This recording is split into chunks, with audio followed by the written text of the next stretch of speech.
Good afternoon, everyone. Can I first of all remind members that social distancing measures are in place in the Chamber and right across the campus. And the next item of business is a statement by Kate Forbes on the 2019-20 Provisional Outturn Statement. The Cabinet Secretary will take questions at the end of her statement, so no interventions or interruptions, please. I call on Kate Forbes for up to 10 minutes. Presiding Officer, I welcome the opportunity to update the Parliament on the provisional budget outturn for the financial year 2019-20.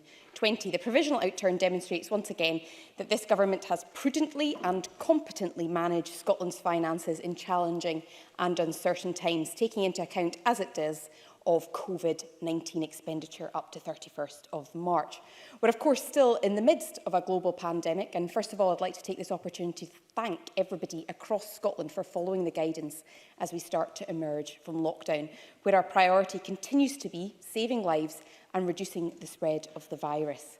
I'd also like to specifically thank the members of the NHS, emergency services and the thousands of carers across Scotland for the amazing work that they have done during this time. The financial challenges of managing our response to the pandemic are immense, since this is an economic crisis as well as a health crisis. The global economic collapse has disrupted trade, financial markets and global supply chains on an unprecedented level, and today's GDP stats demonstrate that, alongside a reduction in business activity that's sharper than seen during the 2008 financial crisis. As in other nations across the world, the effects have been felt throughout our economy. International tourism has been hit hard by travel bans, supply chains have been disrupted, and labour markets have been severely affected by physical distancing measures, absences and falling demand. This is before we add the already significant uncertainty caused by Brexit and the continued refusal of the UK Government to listen to reason and extend the transition period to ensure we do not add the calamity of a no-deal withdrawal to the huge economic challenges we now face as a result of COVID-19. It's against this economic backdrop that we report our provisional outturn today. Although the path to recovery remains uncertain, the Scottish Government is implementing measures to ensure that as a country we are back on our feet as quickly and as safely as possible. The recently published 2020-21 summer budget revision shows that the Scottish Government has already committed significantly more than just the expected consequentials arising from additional UK Government spending to combat the effects of COVID-19 despite the financial restrictions we operate under. We're committing more than £4 billion in response to the health, economic and social challenges created by COVID-19. That includes over £2.3 billion to support Scottish businesses, including £1.2 billion on business grants and over £900 million in non-domestic rates relief. £620 million of health and social care funding, £350 million to support the welfare and well-being of our communities, over £200 million in funding for rail and over £90 million to support bus operators across Scotland. Those figures demonstrate the scale and the breadth of our response to this unprecedented situation. It is, of course, just a snapshot of the measures we've taken so far in response to the challenges faced across Scotland. What is not in doubt is that significant budget challenges lie ahead, and work is underway to ensure that the Government's resources are targeted at stimulating a safe, swift and sustainable recovery for our communities, our public services and our economy. We have, of course, very limited room for manoeuvre within our own budget, which is why I'll continue to make the case to the UK Government for both an increase in funding and flexibility to allow the Government to respond fully to this crisis. Turning now to the 1920 provisional outturn, under the current devolution settlement, as all members will know, the Scottish Parliament is not permitted to overspend its budget. We have therefore, once again this year, controlled public expenditure to ensure that we live within the budget control limits that apply.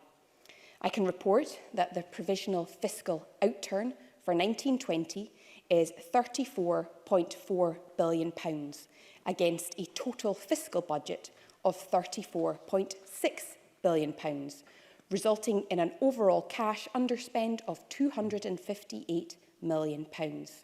Now that £258 million is made up of £86 million of fiscal resource, which is for day-to-day spending, £76 million of fiscal capital and £96 million of financial transactions, which of course can only be used for loans or equity investment in entities outside of the public sector. Overall, the cash variance of £258 million represents less than 1% of the total fiscal cash budget, with resource underspend, again that's for day-to-day spending, being less than 0.3% of the resource budget. It's important to note at this point that there is no loss of spending power to the Scottish Government as a result of that underspend. Every penny is carried forward in full through the Scotland Reserve, and indeed the majority has already been deployed through this year's budget. The resource underspend is marginally lower than the £100 million anticipated as being available to support the 2020-21 budget position, and that is the inevitable result of having to divert additional funding to support the earlier part of our response to COVID-19. There were no Barnett consequentials to offset that additional spending because the UK Government have supplied all consequentials, including those for 1920, in 2020-21. The shortfall is relatively small, and I'll pick that up as part of my management of the overall position to ensure there's no impact on public service delivery. We've also managed to achieve a capital underspend whilst prudently borrowing less than originally budgeted. In 1920, we borrowed £45 million in capital than the original planned £450 million of capital, and still funded all necessary expenditure while also achieving a sufficient capital underspend to fund 2020-21 budget commitments. The capital investment was, of course, also impacted by the pandemic. Decisions to borrow were made before the full impact on infrastructure projects became clear. The decrease in capital activities in March also resulted in a higher level of underspend than previously anticipated. However, it's all carried forward through the Scotland Reserve. Finally, and in addition to the above, there is a provisional non-cash underspend of £130 million. The non-cash budget is used for technical accounting adjustments such as depreciation and impairments and cannot be used to fund public services. That represents no loss of spending power to the Scottish Government. It's important to note here that those Outturn figures for 2019-20 remain provisional, as they're subject to an ongoing audit process. Finalised figures will be reported as usual in the annual Scottish Government consolidated accounts, and a statement of total outturn for the financial year 2019-20 later this year. And so, to conclude, well within my allotted time, Presiding Officer, the provisional outturn demonstrates that the Scottish Government has spent more than 99% of our budget in 2019-20 on the delivery of public services and our support for the economy. The cash underspend of less than 1% of that budget is retained in full by the Government and will be used in its entirety to fund 2020-21 spending priorities. And I commend today's figures to the Parliament. Thank you, Cabinet Secretary. The Cabinet Secretary will now take questions on the issues raised in her statement, and I will allow around 20 minutes for that.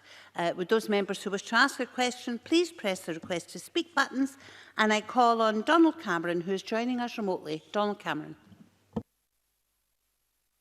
Can I thank the Finance Secretary for advance sight of her statement, which is of course presented against the backdrop of the current pandemic, and can I endorse her comments in relation to thanking our key workers in the NHS, the emergency services and care sector. There were already some major budgetary challenges existing prior to the pandemic, not least the very significant funds required for income tax reconciliations in the coming years, 270 million for this year and over 500 million required next year. And that's before we get to the financial and indeed fiscal implications of the virus, debated only yesterday when we considered the summer revisions to this year's budget. I note that the underspend remains a very significant sum at £258 million, huge figure on any view. In addition, I also note that the Scottish Government borrowed £45 million less in 2019-20 than planned and is not therefore using existing borrowing powers to the full. With that in mind, can I ask the Cabinet Secretary why she is demanding further borrowing powers at the very moment when her government is not only underspending to the tune of £250 million, but isn't even spending the existing borrowing capacity it already has? Kate Forbes. Thanks to Donald Cameron for that question. Of course, he will know it's well documented that we cannot overspend our budget. We are not, by law, allowed to overspend. We must balance our budget, so we must prudently balance our budget throughout the year. Now, the underspend he referenced, the resource underspend, is less than 0.3% of the resource budget. There is no loss of spending power, and we can use it this year to mitigate COVID, which I'm sure is something he welcomes. In terms of borrowing powers, I've repeatedly made clear that it is revenue borrowing powers that I'm looking for. We have existing borrowing powers for capital. He will know, as I said in my statement, that partly that is due to the impact of COVID in March. We already know that some construction activity had to be suspended in March, so it stands to reason that that would have an impact on the amount of capital that we utilised. But I think he makes the point for me in terms of borrowing powers, because he references income tax. And of course, the reconciliation he talks about is a reconciliation born of forecast error, not government decisions. But the ability to borrow to cover that forecast error is limited to £300 million. We've used some of it this year in terms of covering our reconciliations this year. We've done that so that there is maximum spending power available to invest in people, in communities and in businesses. But next year, facing a provisional £550 million reconciliation with only borrowing powers limited to £300 million demonstrates the fact that these borrowing powers are not sufficient for the reasons that we need them. Jackie Bailey. Presiding Officer, I share the Cabinet Secretary's thanks to all key workers during this pandemic. I have 3 questions for her. Firstly, I note the overall cash underspend is £258 million, which is carried forward to this financial year. Will the Cabinet Secretary use some of this to fund the return to school for children across the country? Secondly, I note that there was a shortfall in expected income from the Land and Building Transaction Tax and the Scottish Landfill Tax last year, but there is likely to be a greater variance this year. What order of magnitude does she think this will be, and will it be covered by her remaining borrowing in the Scotland Reserve? And lastly, the Scottish Government has overestimated the income tax take for the past 3 years, resulting in a £1 billion black hole in the finances that need to be repaid. And as she rightly said, that is £555 million of which needs to be paid in this year. Given the further likely decline of income tax revenues from COVID-19, what specific plans does she have to fill that even bigger black hole in the future? Kate Forbes. In terms of the cash underspend, in terms of resource, that's about £86 million. Now, we are obviously working with COSLA to understand what some of the costs might be, return to work, but clearly all the money that is available will be deployed in full to meet our COVID needs this year. And as she will know, because I've mentioned it already, we are facing an extremely challenging budget situation this year. In terms of LBTT, I'm assuming that she welcomes the fact that in total, the fully devolved tax has raised more revenue in 2019-20 than in any previous year. That is something to be welcomed. But clearly, in this year, there will be a hit. And the SFC have already published figures for the first quarter in terms of LBTT, and I anticipating them obviously updating those figures as the data becomes available. In terms of the last point on reconciliations, she's right in identifying the challenge that we face next year. It's partly the reason why I was so grateful for all parties, bar the Tories, backing my calls for additional flexibilities and powers to the UK Government to look at how we spread that reconciliation over a longer period of time. She will appreciate that in using borrowing powers to cover the reconciliation, it means that we are not taking away from day-to-day spending, whether that's on education, the NHS or anywhere else. So I think in the same way that every government around the world borrows for anticipated reconciliation due to forecast errors, because forecast errors by their very nature occur in every government's day-to-day budget management. My hope is to ensure that we have those additional flexibilities to cover that reconciliation, perhaps even ensuring that the reconciliation is dealt with over a longer period of time than we are currently allowed to deal with it over. Move now to the open questions, and I have a lot of them, so short questions and answers would be appreciated. And I call Patrick Harvey to be followed by Willie Rennie. Thank you. I join others in paying tribute to the people who have been keeping our emergency services and public services working in these times. The Cabinet Secretary's statement, for which I'm grateful for an advance copy, mentions 90 million being allocated to bus operators in Scotland. Given that we don't yet know how long reduced capacity is going to be necessary in the bus industry and what that's going to do to the very viability of bus services, and we don't yet know how long it's going to take for public confidence to return in using buses, and in light of the statement by the Cabinet Secretary's colleague in the Chamber yesterday confirming that the commitment to free bus travel for under-19s remains a government policy commitment, when does the Cabinet Secretary anticipate being able to answer some of the fundamental questions about the delivery of these services and the impact that's going to have on the Scottish budget? Kate Forbes. Thank the member for that question. In terms of transport and indeed our route map, we appreciate that when it comes to easing out of lockdown for the economy or for schools, transport's got to be a key part of that. So I'm in active discussions with my colleague Michael Matheson looking at how we fund some of the transport needs, particularly if buses have to adopt social distancing, which they do. He'll have noted yesterday in my return to work capital stimulus package that there was money allocated there in terms of retrofitting buses to ensure that they can adopt social distancing practices. In terms of the policy to provide free bus services to under-19s, that is still a policy which I think is a good policy. It's a policy that I want to adopt in Scotland. He'll appreciate that facing the COVID crisis just now, some of these policies have had to slip slightly, but that doesn't take away from our commitment. So over the coming months, as we try and get the economy back up and running, as we try and get schools back up and running, clearly some of those issues that have been on hold, we will return to, and we have to return to as part of a new way of thinking and new forms of government intervention in our transport system. Willie Rennie, followed by Ruth Maguire.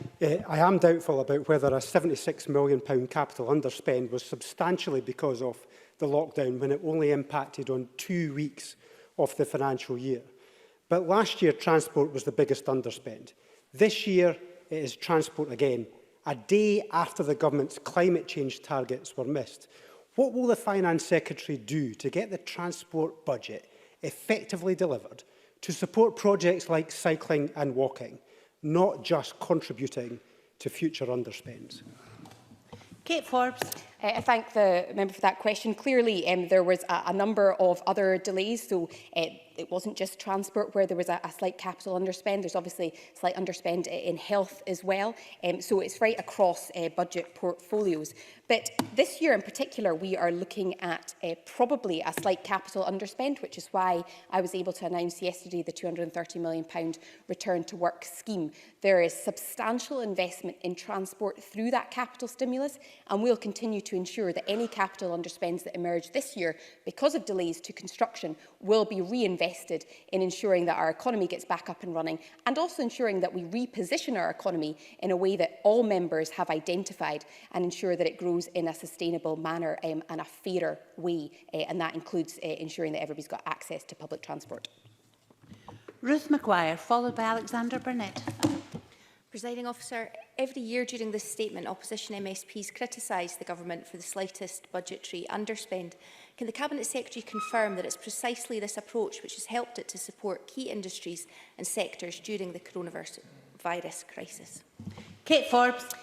Well, as I've said already, and I'll say again, just for the benefit of everybody, under the current devolution settlement, the Scottish Parliament is not allowed to overspend. So attempting to spend the exact amount contained in the budget carries a significant risk of breaching Treasury's budget cap. So in actual fact, I would hope that members welcome how low that underspend is because of prudent management of the budget. And that's what's enabled us to maximise our response to the coronavirus pandemic, including the provision of over £50 million during March 2020 in support to key industries and sectors such as GPs, prescriptions and the rail franchise. We know that this year is a challenging year in terms of the budget, and so it's quite right that we're able to use some of the underspend from last year through the reserve to reinvest in this current crisis.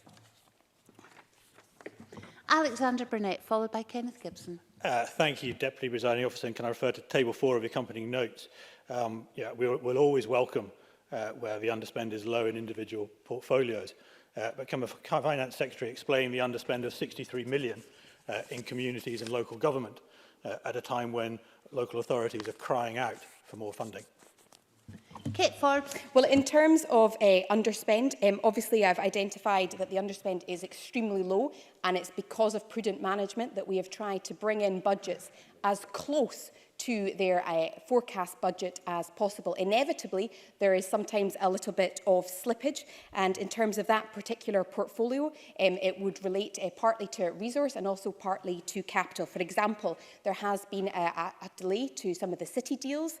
There has also been some delay to transport, and so clearly where COVID is one reason, it's not the only reason, but where that's had an impact towards the end of the year, it does mean there is a reduced and a small underspend. Kenneth Gibson, followed by Sarah Boyack. Thank you, Presiding Officer. Leaked Treasury documents, as reported on 12th of June, suggest that UK borrowing will reach £340 billion and quantitative easing £645 billion this year. Does the Cabinet Secretary therefore agree that this puts into perspective the supposedly generous £10 billion committed to Scotland, and it is now time for UK ministers to ensure Scotland has the resources needed to deal with the pandemic and its aftermath? Kate Forbes. Well, I do think it shows some of the hypocrisy that we hear, as though the UK government has reprioritised its own budget in order to invest in Scotland. Clearly, most of the furlough scheme, if not all, and the self-employed income support and the consequentials that we have received have come from borrowing, because the UK government can borrow. And as Kenny Gibson said, it's forecast to rise to increase to £300 billion. It's clearly why we are making the point that our current powers and levers are insufficient to manage our own response to the range of issues that we currently face. And at a time when our resource borrowing limit is £1.75 billion and our capital borrowing limit is about £3 billion, it demonstrates why we need additional funding and flexibility in order to allow the Scottish Government to fully respond. Sarah Boyack, followed by Joan McAlpine. Given the underspend identified in the Cabinet Secretary's statement, will she now commit to work with our local authorities to support them further, given the £145 million shortfall they are already facing due to the pandemic, and the First Minister's commitment today to spend whatever is needed to get our schools going again in Scotland? Kate Forbes. I didn't quite catch the beginning of her question, but I think she asked about capital underspend there. No, just general underspend. So it's very similar to Jackie Bailey's question. We, as I said, have used the entirety of any underspend that's been put through the reserve this year in terms of responding to COVID. Already, the costs of COVID, which were in the summer budget revision, were approximately £4 billion. The consequentials we've received are several hundred million lower than that. So clearly, being able to use some of the resources from last year in this year's response has been very helpful. However, there's continued needs and continued shortfalls that we need to meet. We either need to meet it through additional consequentials that come from the UK government or the fiscal flexibilities and powers in order to make up the shortfall ourselves. Joan McAlpine, followed by Murdo Fraser. Thank you. Can the Cabinet Secretary give us any more information on how the current coronavirus crisis has affected the provisional budget outturn figures that she's presenting today? Kate Forbes. Yeah, so the provisional outturn figures today cover last year, obviously, and it was just at the end of that year that the coronavirus pandemic began. Due to our prudent management of finances, we were able to absorb some of the additional costs relating to the virus in March last year without overspending our budget. And so the figures today include over £50 million spent in 2019-20 on the coronavirus response, but that's mainly in our health and our transport sectors, and that's in addition to the over £4 billion that we've allocated to coronavirus in this financial year. Murdo Fraser, followed by John Mason. Thank you, Deputy Presiding Officer. The accompanying document shows that the underspend in the finance, economy and fair work portfolio was £158 million last year. This represents a substantial proportion of the total in this budget line. Can the Finance Secretary explain what makes up this figure and why it's so high? Kate Forbes. I can probably provide a more helpful breakdown in full, but generally it's similar to the answer to Alexander Burnett's comment. Some of it will relate to a capital that had to be rescheduled, so particularly when it relates to construction costs or particularly around loans and financial transactions that were planned for that financial year. There is a much lower resource figure, but in terms of breaking down the specifics of what is within the economy portfolio, I can provide that to him after. John Mason, followed by Neil Bibby. Thank you very much. I mean, the underspend Cabinet Secretary is very small, if not tiny, and in fact some people would say worryingly low, given what lies ahead with COVID and Brexit. Is the Cabinet Secretary committed to continuing to take a prudent approach to Scotland's finances going forward? Kate Forbes. Indeed, we are, given the limited fiscal levers that we have in order to accommodate any overspend. We have got to make sure that we control spending and ensure that we meet the budget cap. That's what we've done this year, as we have done every year, because of our prudent management and our competence with Scotland's finances. Joining us remotely is Neil Bibby, and he'll be followed by Bob Doris. Neil Bibby. Thank you, Presiding Officer. If education is the Scottish Government's #1 priority, then we would expect to see that reflected in the statement. Regrettable that the Finance Secretary didn't mention education once in her statement. We can't have an economic recovery without schools and childcare. With the lockdown generation facing upheaval in their education, will the Finance Secretary allocate the resources necessary to provide our children with the world-leading educational response that they need? Kate Forbes. Well, I see that Labour MSPs are all asking the same very, very important question today about education. And I have already committed that we will use all the funding through the reserve from last year to meet our COVID costs. Some of those costs he's identified around education, local government, transport, health. These are all costs that we are grappling with just now. We have ensured that we are using all the resources available to us, whether that is capital or revenue, to meet those costs, and we will continue to do that. The last question is from Bob Doris. Thank you, Presiding Officer. Can the Cabinet Secretary provide further details of the estimated and actual spend on both the implementation and delivery of Scotland's social security powers? And in doing so, can you say more about how this will inform us in the nature of this demand-led budget for the current financial year, given the Scottish Government's lack of borrowing powers and the likely significant strain placed on the social security budget due to COVID-19 in the months ahead? Kate Forbes. Well, last year, £134.9 million was spent on implementing and operating our social security powers against a budget of £149.1 million.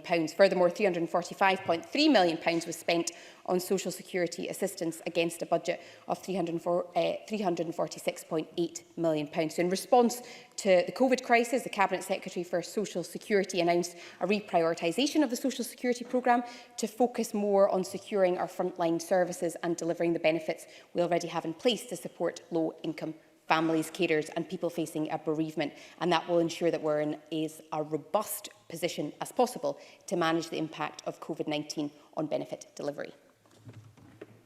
That concludes questions on the 2019-20 Provisional Outturn Statement, and we'll move on to the next item of business. Thank you everyone for your brevity.